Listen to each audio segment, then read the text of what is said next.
I see the role as the Vice President of Administration having two parts, operations and communication.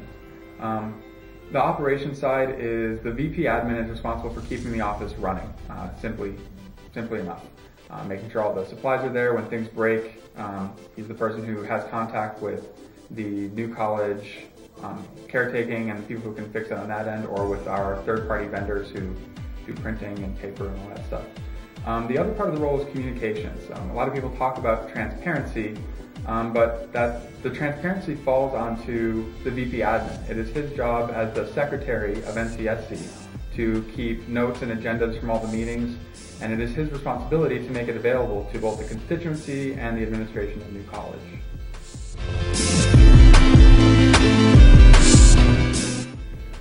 There is no if about it. There are always disagreements between the New College Student Council, the New College administration, and the constituency. There's never an easy yes or no. Nobody intentionally does things that will negatively impact large sections of the people of New College. What should happen in that situation is obviously the student council will talk about what they think is best as a council. That's literally their job, is to get together and discuss what is best for the students of New College. If the administration disagrees, it really depends on the issue. Some things we have control over, the final control over, some things they have final control over. In the best situation, we will listen to the arguments of the administration and the arguments of the constituency, and if it falls into our province and the final decision, we'll make the decision that we think is best. Same with the administration. They will listen to us if we come to them with a good argument, an argument that we think is sound. Throughout the whole process, every representative of the New College Student Council is responsible for getting the opinions of their constituency, so the off-campus people can find out what the off-campus constituency feels about that particular issue, and that is really how the NCSC discusses issues. The different representatives discuss as a representative for their constituencies, and then we come to a good decision.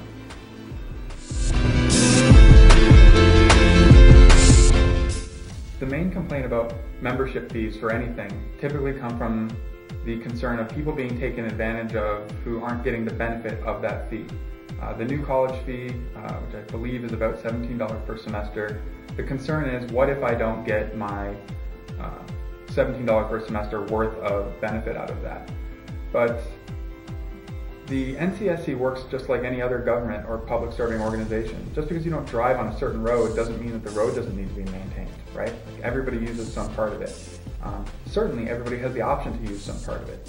I think that if everybody knew how many hundreds and hundreds of hours are put in by NCSC trying to figure out what is the best programming, what are the best resources that NCSC needs, if they knew everything that goes on behind the scenes, how all of us argue with the administration, with the University of Toronto Student Union, with the University of Toronto for them, there would be no complaint.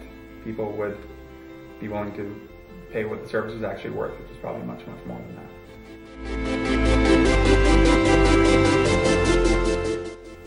This is going to sound strange, but I love constitutional democracy. It's sort of hard to, in this setting in particular, do anything that is against the spirit of the Constitution. When you hear about things that go against the Constitution, for example, the most recent example I can think of is the all-candidates meeting for this election actually was held on a day that is not in the Constitution. It's supposed to be held on a certain day of the week. Typically, those decisions are made in council with other people in power, so other executives, other members of the NCSC, and they precede a change in the Constitution. Yeah, I think that I would not make, no single person can do something that is against the Constitution just because they think it's right or wrong. If a situation arises where I think the Constitution is wrong or falls short, I would never just act on my own. I would speak with the rest of the council. There's a forum going all the time that you can bounce ideas off of. If it's timely, then we can call an emergency meeting. But I'm never going to, on my own, make decisions against the Constitution.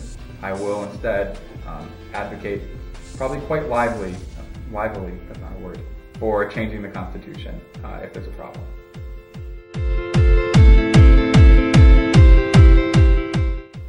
I will be the best person for this position because I've seen what is required to make this position work successfully.